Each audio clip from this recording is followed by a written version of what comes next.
Hey friends, if you wish to fix Dismhost.exe and 0x2 errors for Windows Defender, then please watch this video.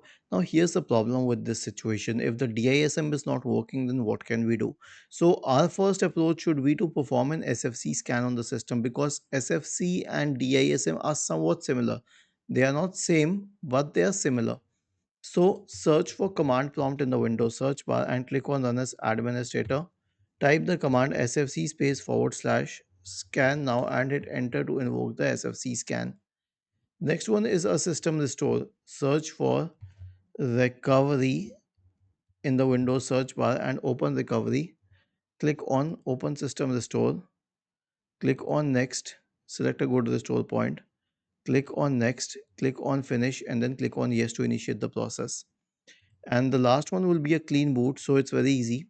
Search for system configuration in the Windows search bar and open system configuration. Go to the services tab. Check the box associated with hide all Microsoft services.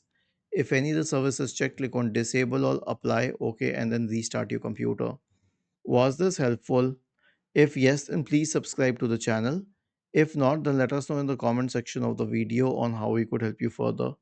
Thank you for watching this video and have a nice day.